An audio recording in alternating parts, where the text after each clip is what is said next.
Good afternoon, everybody, and thank you all for being here. My talk today is entitled The Fundamentalist City, Medieval Modernity, builds upon two recent pieces of work. The first half of this title comes from a book that was published, in fact, in November of 2010. The second half comes from an article I did a few years ago that has taken a life of its own. I'm an urban historian, and my stock in trade is the study of cities, particularly those in the Middle East. We have been hearing about the Middle East lately with all of the recent protests in the Arab world. It is perhaps a bit frivolous to talk about the fundamentalist city and a medieval modernity when protests in places like Cairo and Tunis seems to have given hope to other people around the world in faraway places, ironically as different as Madison, Wisconsin, where people have taken over the state capital and are fighting for their labor rights. But now that the euphoria of revolution seems to be subsiding, perhaps it is time for a more tempered analysis. After all, we should remember that the Iranian Revolution of 1979 started with a similar spark and had the participation of all sectors of society and people of all political ideologies. But within a year after the return of Ayatollah Khomeini to Tehran, many of the intellectuals, socialists, and others, like the Mujahideen Khalq, were either exiled, prosecuted, or simply had to flee Iran altogether as a fundamentalist theocracy took over. So it may not be so frivolous after all to talk about the fundamentalist city. But let me move on. It is now clear that regardless of what region one studies, that globalization and the compression of space and time have fundamentally changed the standard relationship between peoples and places. Across the world, however, and despite many of these trends, it is also clear that national, communal, and religious alliances have often become much stronger. Some scholars have argued that such strengthening of ties are an important means of resistance against what they see as the hegemonic forces of globalization. Others also interpret the rise of fundamentalist practices as articulating alternative forms of non-Western modernity. Whatever the case, the unanticipated resurgence of religious and ethnic loyalties have given new meaning to religion in the public sphere for many communities. Indeed, Christianity, Hinduism, Islam, and Judaism have all experienced such surges in commitment and in practice. And in many instances, radical groups espousing essentialist religious doctrines have spawned new political movements. The spread of global terrorism has often been explained, in fact, in terms of the inability to understand these groups. And I think this is an important point, because you actually see it being repeated very often by politicians. But such a connection is often unjustifiable, and it would be a grave simplification, in my opinion at least, to view all religious orthodoxy, or even fundamentalisms, as a basis of terrorist violence. So what does any of this have to do with the urban condition? Well, religious groups, and more recently those affiliated with orthodox ideologies, have also been increasingly called upon to provide social services in many of these marginalized communities, as their needs have been left unattended by the state or by state bureaucracies. The breakdown of state power under the neoliberal economic paradigm that swept the world in the late 20th century has often created a vacuum that was quickly filled by these particular groups. There is considerable disagreement among urban theorists on how to interpret today's urban landscape, however.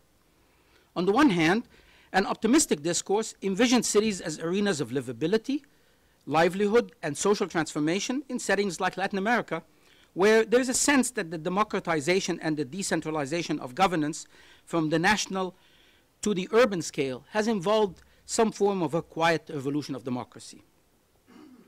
On the other hand, another critical discourse sees the emerging forms of urban citizenship as fragmented and splintered, constituted through gated enclaves and exclusionary spaces. Democracy, in Oren Yaftachel's provocative theorization, and drawing mainly from the case of Israel-Palestine, comes to be territorialized in an urban ethnocracy, a form of governance marked by deep ethnic and religious divisions. How should we begin to sort through these starkly different interpretations of cities and citizenship? I will try to explore some of these themes in the two parts of my talk, albeit maybe at much more depth in the first part. But let me talk first about the genesis of the idea of the fundamentalist city, which I actually basically contemplated a few years ago while walking in the streets of Cairo. I grew up in what can be called, if you will, a secular Cairo, the Cairo of the 60s and the 70s. However, by the end of the century, the city had actually changed quite a bit. The number of mosques, for example, in the city, if I were to take 1960 as a base, quadrupled at a time when the population had barely increased by about 40%. Of course, many of these mosques were not really mosques, but rather garages and basements in apartment buildings that were converted into mosques. A series of tax exemptions facilitated this particular practice. As an urbanist who studies change in cities, I actually celebrated this transformation and saw in them a fertile arena for further interrogation of the nature and content of urbanism in the Middle East. A few years ago, when I was in Cairo, this was actually 2006, and on a Friday, during the regular time in which Friday prayer occurs, I had some errands to run. So actually, I went out to go and meet my friend, and then I had to go to a number of places, and then I wanted to go back home, in this case home where my mother happens to live. On my way back home, I actually encountered a scene that happens every single Friday in Cairo. Worshippers had actually assembled outside of one of these mosques. It's a garage, not really a mosque. In fact, it's a basement of a building that you cannot see. So, in a sense, the preacher is in a structure that is underground. The people who are praying are out in the street on carpets or on prayer rugs. I couldn't really get through. So I thought, okay, what am I going to do? I have to be respectful of people who are praying. So I decided to go around from another street. But the street in which our house is basically has only 2 entrances. There was another mosque on the other side of the street, another garage that was also converted. So what do? When a phenomenon is too powerful, one must surrender to it. As my second attempt to get to the house failed, and despite being a non-religious and non-observant individual, I simply yielded. I took off my shoes, sat with the crowd until the sermon, which was actually full of anti-Semitic fervor, was over. And then I picked up my shoes and I decided that finally I could actually get through. Well, this exercise made me realize that many people of other religious orientations or beliefs, including Cairo's large Christian community, had an increasingly diminishing right to the city. In recent decades, subtle forms of spatial restrictions and exclusions have emerged and become normalized in everyday life, so that they are no longer even questioned by the groups that are being excluded. I was very much reminded of Henri Lefebvre's right to the city, and particularly of Don Mitchell's application of it, arguing for the right of the homeless to public space. Was the analogy a useful one here? It occurred to me to raise the question of who had the right to public space in the city, and at whose expense. Clearly, the right to walk and assemble publicly is a fundamental right of urban citizenship, as Tahrir Square in Cairo, or Liberation Square, has demonstrated. To what extent should the surrender of this right, even for a short time, be justified or tolerated? So by the end of 2007, I actually assembled a group of researchers, and we engaged in a project with the Woodrow Wilson Center for International Scholars in DC entitled Cities and Fundamentalisms, with the aim of addressing some of the issues with a particular focus on the question of how and when does the performance of religious beliefs or rituals turn into exclusionary spatial practices. The project resulted in a book entitled The Fundamentalist City, with a question mark, if you will. And the question mark was actually important because my editor kept telling me, but you know, book titles don't have question marks, and for me, it was extremely important to hold on to it. So I actually had to fight to make sure that the question mark made it into the contract. The relationship between fundamentalism and urbanism is indeed very complex. Few today would dispute that in the current moment, that fundamentalism has a quite negative connotation, often associated with militancy and regressive politics. However, the Oxford English Dictionary simply defines fundamentalism as this: the strict maintenance of orthodox traditional beliefs or doctrines. That's it. That's the definition of what fundamentalism means. What we tend to classify today, in fact, as fundamentalism is often construed as a form of religiosity in direct conflict with secularism. In reality, in fact, the concept of fundamentalism itself has a Christian origin. In fact, it was not really used and applied, if you will, to the Muslim world until the 1960s, but it comes from a much earlier time.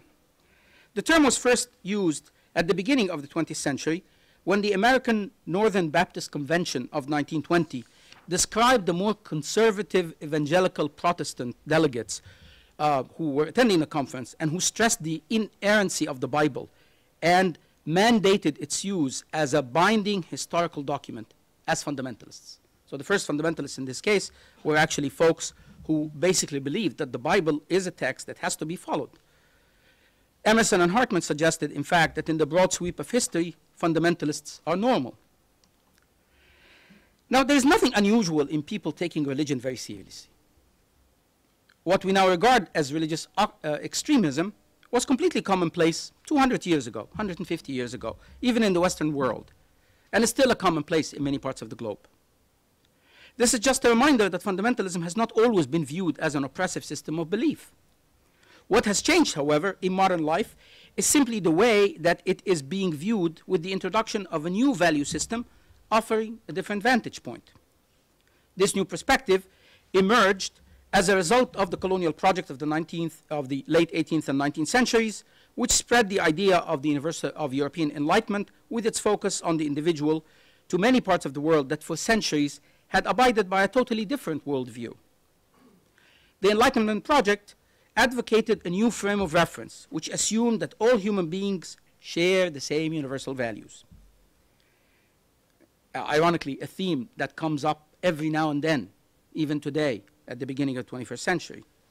And in the early 20th century, the people of many colonized regions, in fact, invoked precisely these same universal values to justify their rebellion against their colonial masters and to engage in independent struggles to establish themselves as new nation states.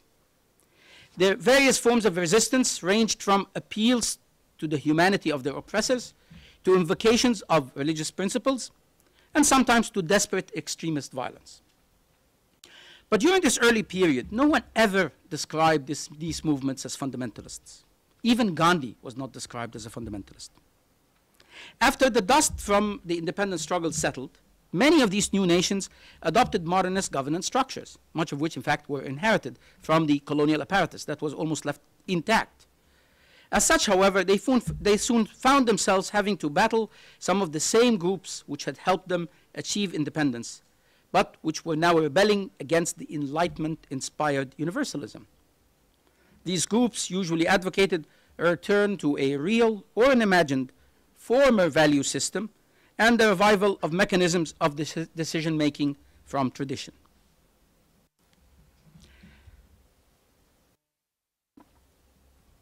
The rise of information technology and globalization, coupled with the re-emergence of religious activism, aggravated this situation even further.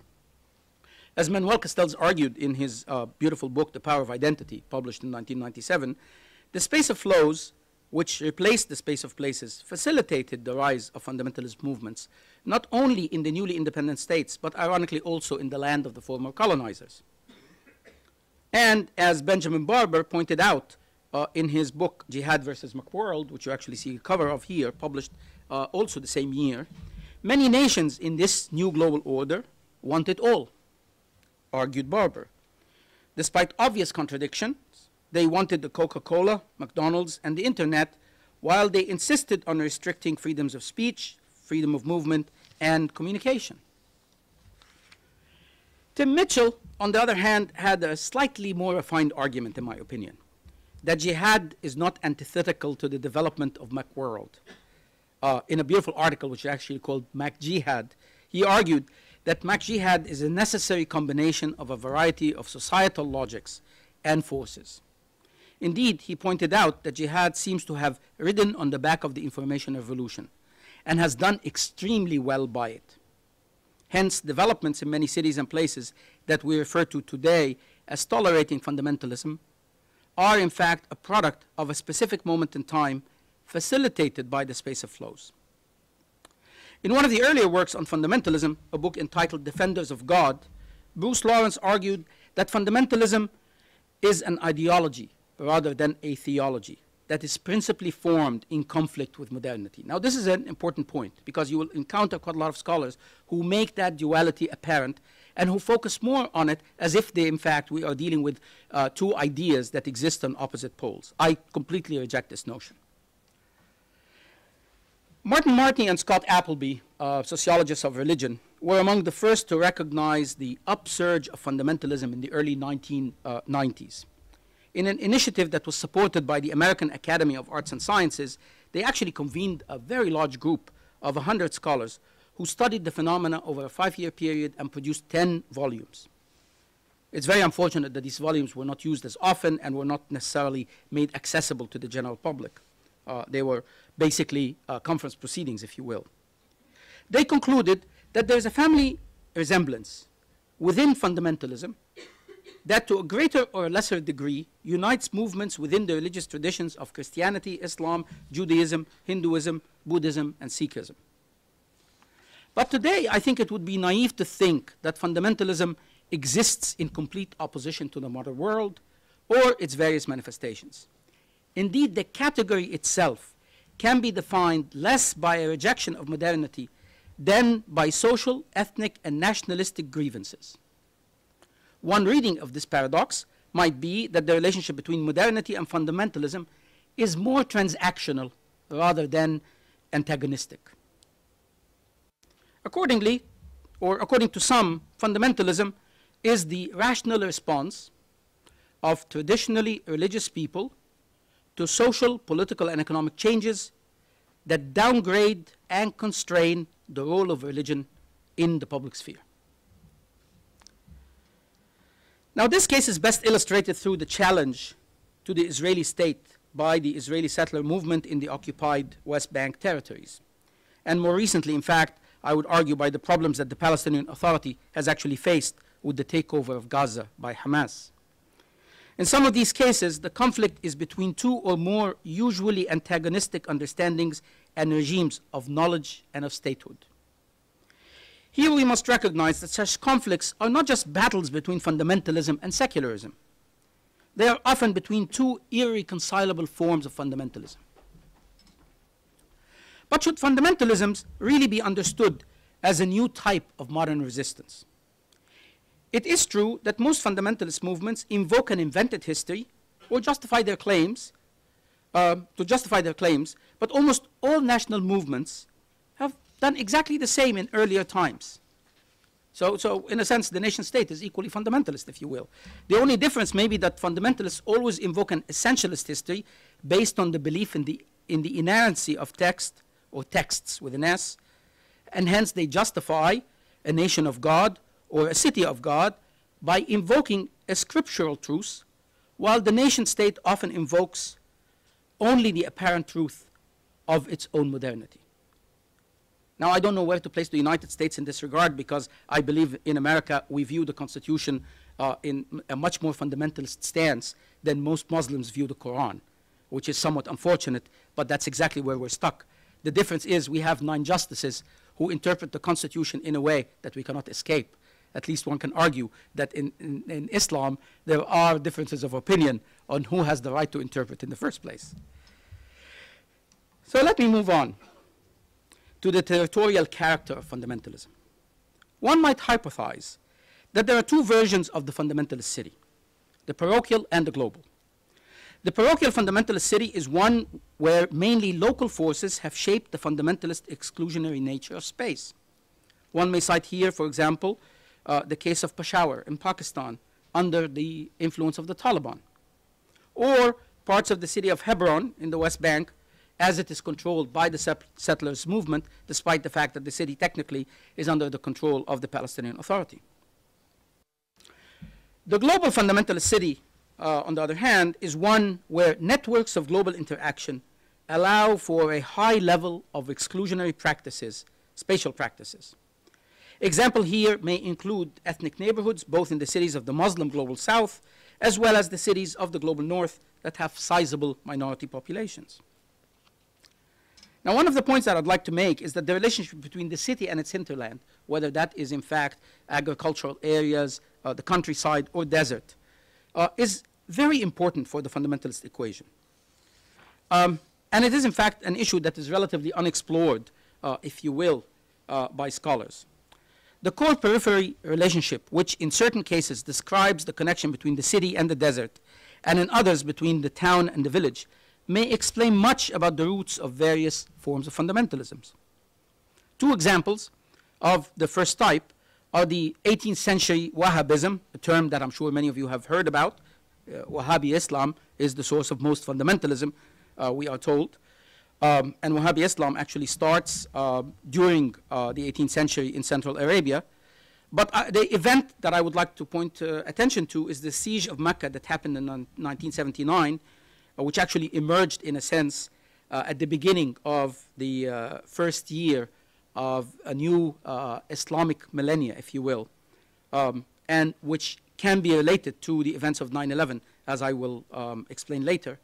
And the cultish Jama'at al-Takfir wal-Hijra, a group that actually emerged in Egypt and culminated in the assassination of the Egyptian president Anwar Sadat in 1981. Both of these movements played on a special and mutually reinforcing relationship between the city and its desert hinterland, in which plans concocted in the latter, assumed to be a space of virtue and purity and cleanliness, were executed in the former, condemned as a place of vice and infidelity. Now, Wahhabism as a sect is attributed to Muhammad Abdul Wahhab, an 18th century figure from what is today Saudi Arabia. Wahhabi theology treats the Quran and the Hadith, which is the sayings of the Prophet, as the only fundamental and authoritative texts that can ever be referred to. Some 30 years ago, a group of Wahhabi militants led siege to Islam's holiest mosque in Mecca. It's an event that seems to have been completely forgotten, even though that siege lasted for a month and a half.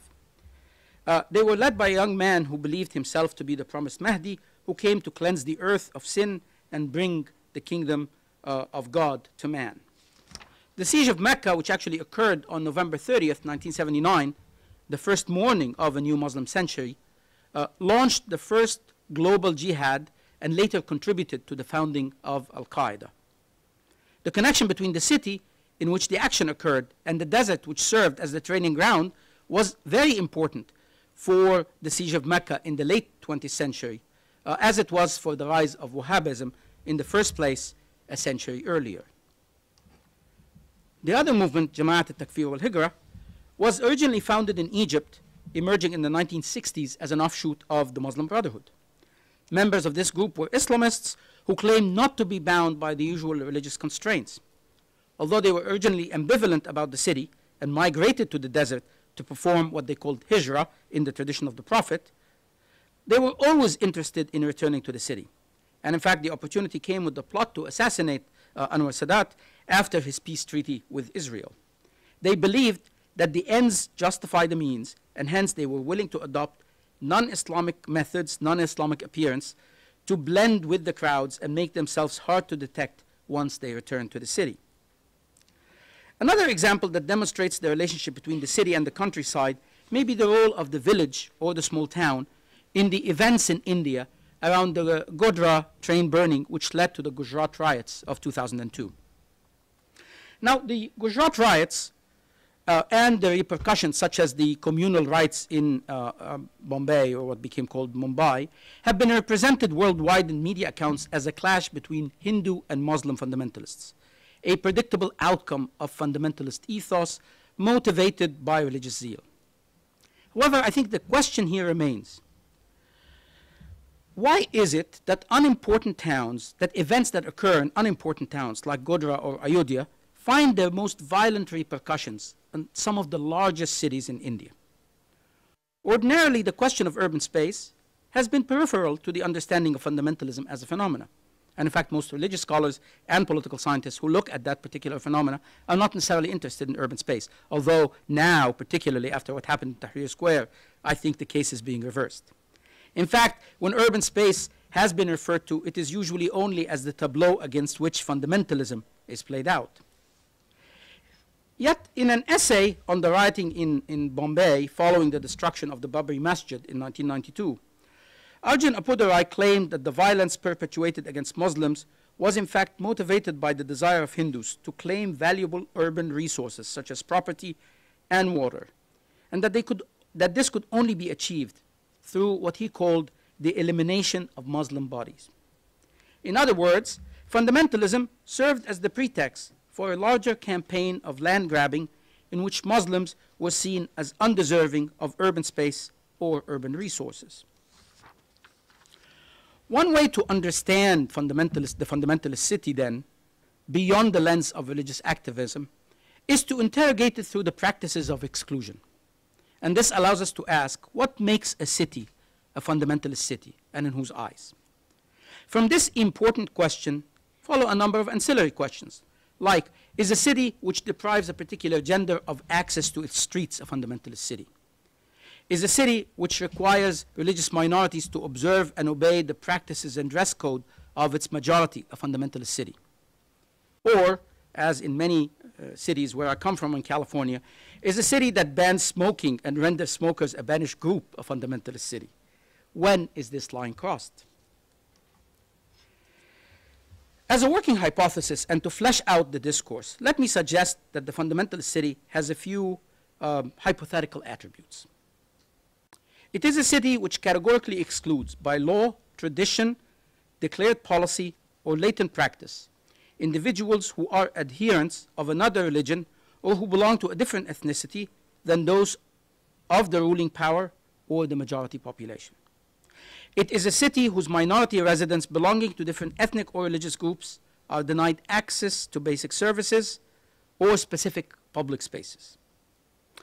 It is a city whose religious majority mandates or practically expects that its minority groups will conform to all of the rituals of public behavior prescribed in the religious code of the majority.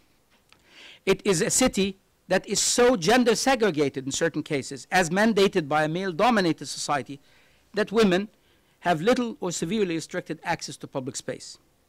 It is a city which normalizes most of the above-mentioned forms of control or oppression in everyday life to the extent that the minority ceases to question them altogether. Now, of course, there is a difference, you know, because all of these are theoretical attributes, if you will, of a generic fundamentalist city. And it's a city that doesn't really exist. It's a city that doesn't exist in one site. And here I'd like to make a distinction between the idea of a fundamentalist space and an ultra-traditional space. Some may argue that there's no difference. I would suggest that there is, and that the difference may simply be of space or location. For example, the Amish of Pennsylvania are an ultra-traditionalist group. They cannot be considered fundamentalists, like Hamas, for example, or the Shiv Sena in India. This is supposedly so because they mind their own business. They hope to be left alone in their insular pastoral settings. They do not preach or proselytize. They are not antagonistic to the state. And they do not seek to change the nation or to enforce their views on it. Yet others may simply argue that the real difference is that the Amish are principally rural people who go back to the land, while Hamas, for example, is mainly an urban movement. So let me now move on to the second part of my talk and talk about practices of exclusion and tie the two together. To do so, I will employ the metaphor of medieval modernity to theorize the phenomena in a broader context, particularly with reference to the Middle East. I will focus on three paradigmatic types: the gated enclave, the regulated squatter settlement, and the camp. All three are generic spaces of what I call a fundamentalist ethos.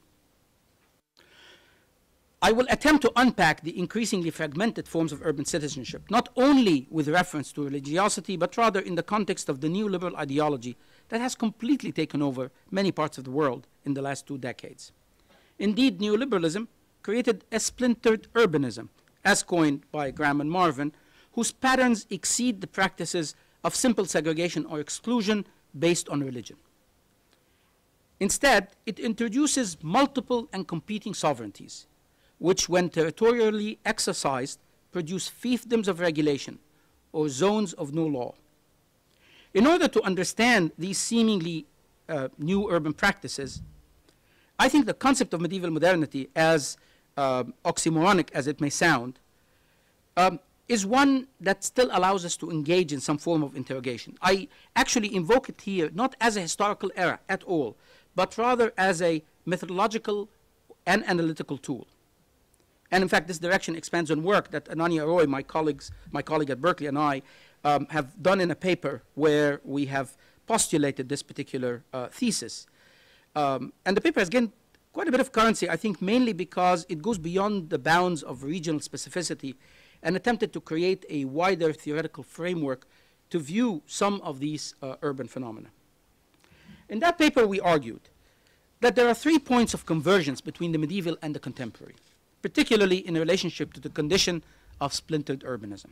First, if modern citizenship was constituted through a set of abstract individual rights embedded in the concept of the nation state, then now there is the emergence of forms of citizenship that are located in urban enclaves, or what some have called enclave urbanism, which exist in abundance in the Middle East in both its rich and its poor countries. As in medieval times, this citizenship is linked to either religious patronage, as in the bishop, or to associational membership, as in the guild. In both cases, it's fundamentally about protection. Second, such forms of citizenship substitute for or are even hostile to the state. And again, hostile to the state, you see no more hostility today in any part of the world as much as you see in the United States with the rise of the Tea Party movement that would like to totally dispense with any form of government, national, federal, or local. And I think that you see that from the private homeowner associations to the Tea Party activists who often invoke a religion, to the neighborhood-level Islamic republics that have been declared by religious fundamentalist groups in parts of the Middle East. These are private systems of governance that operate as medieval fiefdoms, imposing truth and norms that are often contradictory to national law. Third, this logic of rule has territorial and spatial manifestations. The city comes to be articulated in what Holston and Apodarai have actually termed a honeycomb of jurisdictions, a medieval body of overlapping, heterogeneous, non-uniform, and increasingly private memberships. In cities from Los Angeles to Cairo, the most common paradigm of spatial organization today for the middle and upper classes has been the gated enclave, the first type of which is often maintained through elaborate techniques of surveillance, policing, and architectural design, as many of you already know. Not only are these residential spaces walled and gated, but they're also linked to other spaces of exclusion, such as urban mega projects and leisure developments. They are successionary patterns of spaces held together through premium networked infrastructure. I do not need to elaborate on all of these because they exist in every part of the world, particularly even in the developed world. But I would like to add that such developments in many parts of the Middle East have allowed not only for the exclusion of others based on income or class, but also for the retrenchments of groups which discriminate based on religious affiliation or ethnicity. I came across actually a mall in Cairo recently that doesn't allow veiled women in. It very much reminded me of the Turkish parliament before the law that didn't allow veiled women to be elected to office. But now it's happening in commercial space under the paradigm of that this is private space. The fundamentalism of these communities, in a sense, lies in their capacity and their desire to create a distinctive territorialization of citizenship. Today's gated enclaves can be understood in relationship to medieval urbanism and the formation of the charter towns. We may remember, for example, Henri Perrenz's famous argument about medieval cities, that the air of the city makes free. Freedom in the Middle Ages was an attribute as inseparable from the rank of citizen of a city as it is in our day with the nation state. The key elements of this freedom included personal liberty, i.e., in this case, freedom from feudal serfdom, and freedom of land, i.e., the freedom to transfer and convey property. It was the city charter that bestowed these freedoms, creating a legal district whereby to live in a corporate town for a year and a day removed the obligation of serfdom. The most significant implication of using medieval urbanism to analyze contemporary cities rests on an understanding of the concept of freedom. First, this freedom was mainly utilitarian. Perrin writes, "Nothing was further from the mind of the original middle classes than any conception of the rights of man or citizen. Personal liberty itself was not claimed as a natural right. It was sought only for the advantages it conferred." End quote. Second, the Charter was inherently exclusionary. Its benefits, such as the proceeds of communal taxes or the protection of the penal code, could only extend to those living within the chartered enclave. The urban middle class then became, like the clergy and the nobility, a privileged order with a special legal and territorial modality that allowed it to preserve its exceptional status and associated benefits to the exclusion of the masses of rural inhabitants. Back then, freedom was a monopoly. Despite the difference in scale, it is possible to compare today's homeowners associations with the medieval chartered enclave. Today, property matters in a way that occupation mattered in the Middle Ages. In both cases, urban citizenship is premised on the management of successionary space of and from the city. And just like the gated communities outside of Cairo, like the one that I'm actually showing you here called Dreamland, residents often feel that they have rights that they cannot enjoy in their larger nation, whose citizenship they actually hold, but they actually hold in their gated community. In discussing similar entities in medieval times, Perrin notes, if they had the power, they would have everywhere become states within the state. The parallel here is indeed very clear. The second type of space that I should invoke here is the squatter community or the squatter settlement. Throughout history, squatters have been an important mechanism of settling the land.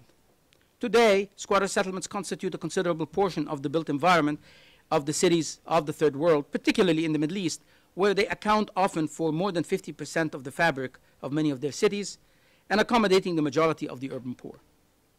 Of course, with the deepening of neoliberal austerity policies, non-state actors have emerged as the de facto state in many informal settlements.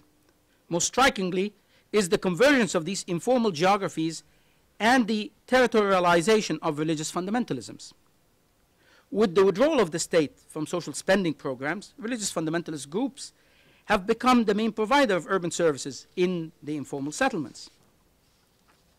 One of the key sites at which such processes first became sharply evident is in a district in Cairo called Imbaba.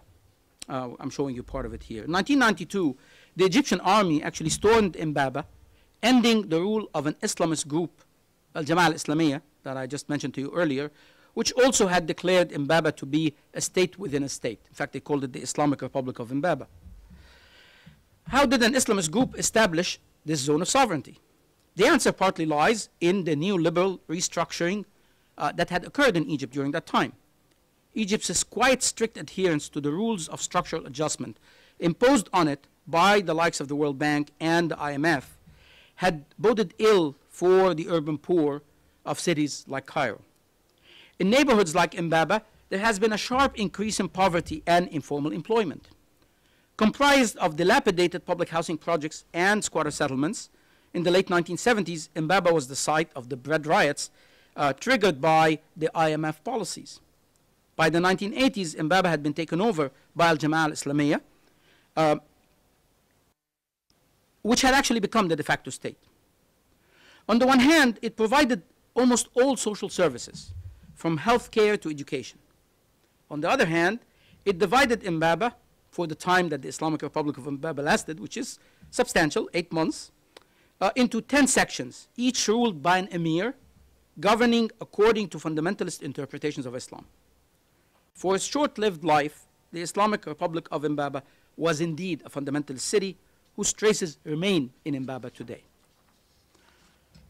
Ironically, Anwar Sadat, who was in fact, the enemy of many of these fundamentalist groups, a devout Muslim himself, was assassinated as a result of all of this movement that was going on in the late 70s and early 80s.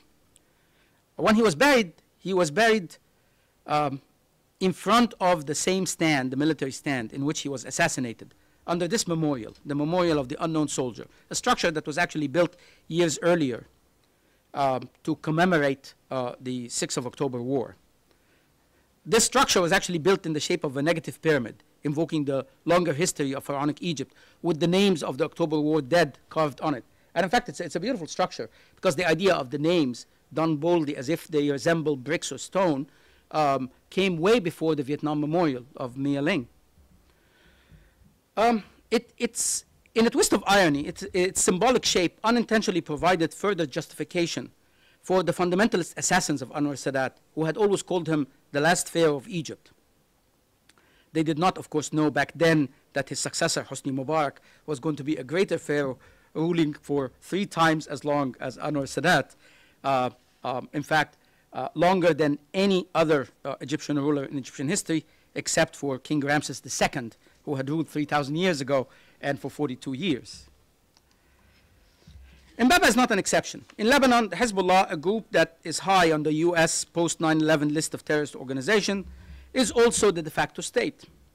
Its development program in the southern suburb of Beirut included the provision of housing through what it called jihad for construction, or jihad al-bina, which included in this case also education, medical services, water, sewage systems, and electricity. And as Beirut is remade through the elaborate urban projects that are very much supported by the larger neoliberal agenda in Solidaire or Al-Yasar, so Hezbollah has emerged as the main mediator of housing rights for the Shia urban poor. Its rise to power can only be understood in the context of civil war Beirut, where the city was again divided into various zones, each governed by a religious militia, which was not only a war machine, but was also an apparatus of service provision and development, very much like what you had seen, if you will, in the Middle Ages. In Mumbai, Hindu fundamentalist groups like the Shiv Sena have won popularity at the urban scale by promising to reclaim space in the city's absurdly tight housing and land market. This fundamentalist ethos, in this case, is embedded in the violent erasure of the Muslim body, as I mentioned earlier.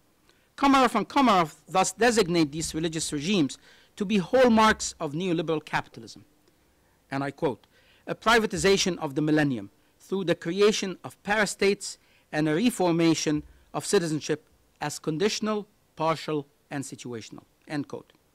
Here, once again, the medieval proves a useful analytical tool to analyze such contemporary processes.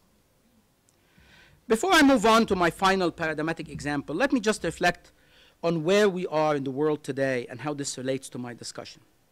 The current moment can indeed be understood as a moment of transition, with empire looming large on the horizon. In recent years, there has been a growing sense that neoliberal globalization is transmuting into imperial globalization, or at least revealing its inevitably imperial character. One of the most debated accounts of empire is that provided by Hart and Negri. In their influential analysis, they argue that today's empire is a decentered and deterritorialized apparatus of rule. So in a sense, you can take the idea of splintered urbanism as it applies to cities and apply it to the entire structure of the world politically as it exists today. They compare the local regimes of empire to medieval political systems, especially the administrative relationship between feudal territorial organizations and monarchic power structures. Such forms of fractal administration are amply evident today. Post-war Afghanistan is a stark example where the so-called central government, answering to American imperial administrators, has control over very little of the country except for Kabul, where the rest of the country is constituted of zones of sovereignty that are still very much ruled by warlords or the culture of warlords. Under such condition, the paradigmatic spatial type that emerges as a very important type in the 20th century is the camp. Following Agamben, the camp can be seen as a space in which the normal order is de facto suspended. In other words, the camp is the space where the state of emergency, and thus the state of exception, becomes the rule, a permanent spatial arrangement. In this sense, the camp can be many different things. It can be the war prison, it can be the homeless shelter, it can be the labor camp, the internment camp, the refugee camp. There is, of course, a long history of camps, which is marginally relevant to my discussion. But what concerns me here is the relationship between the camp as symbolic space and fundamentalism as practiced ideology. The camp is a post-city space. It calls into question the normative relationship between cities and citizenship. The camp throws a sinister light on the models by which social scientists, sociologists, urbanists, and architecture historians understand the city and organize public space. In the no-low zone of the camp, subjects are rendered bare life. This is bare life as neither living in the sense that the political animal lives in a community and bound by law, nor dead and therefore outside the constituting condition of rule of law. Remember Abu Ghraib in this case. Now, if we go back further in time, we are faced with the end of empire, the disbanding of urban citizenship, and of the city. Is this a moment that bears similarity to our present moment? One at which it is not the city, but rather the camp that is the fundamental biopolitical paradigm? The Roman Empire offers a good lesson here. As the empire waned, the public life of the city of Rome centered more and more on rituals of extermination, reaching their climax in the gladiator spectacles. Death in the afternoon dramatized as circus. Today, cities seek to deploy the strategy of spectacle in crafting a public life. Some, like Las Vegas, claim to be the greatest show on earth, as Rome once was the greatest show on earth. But the show is also morphing into a death in the afternoon. Bare life rendered as spectacle, displayed as hyper-reality, and brought to us live on CNN and Al Jazeera from places like Libya. Guantanamo and Abu Ghraib may be spectacle that marked the waning of another empire. The medieval has often been viewed not just as pre-modern, but as the anachronistic Dark Ages. In the international relations literature today, there are those who use the medieval to lament the end of the modern world order. As one international relations scholar put it, the modern era may be a window that is about to slam shut, that the future is neo-medieval. Robin Wright, the foreign policy correspondent of the Washington Post, who appears on CNN quite regularly, wrote a few years ago, after the Iraq War, inquiring, will the modern era come undone in Iraq? She framed that moment as the final phase of modernization, taking longer to complete than expected, with the holdouts, of course, to the modern being the Middle East. Clearly, according to this popular political view, this is the last block of nations that have resisted the wave of empowerment and modernity that has actually swept the rest of the world at the end of the 20th century. That was, of course, until recently, with the amazing events that unfolded in Tahrir Square and the Egyptian people's first real revolution since Egypt became a nation state. Something happened, something that changed that paradigm altogether. It seemed in the end that Tahrir Square, which was given its name, Liberation Square, by Gamal Abdel Nasser as part of a government decree in the 1950s, has truly earned its name.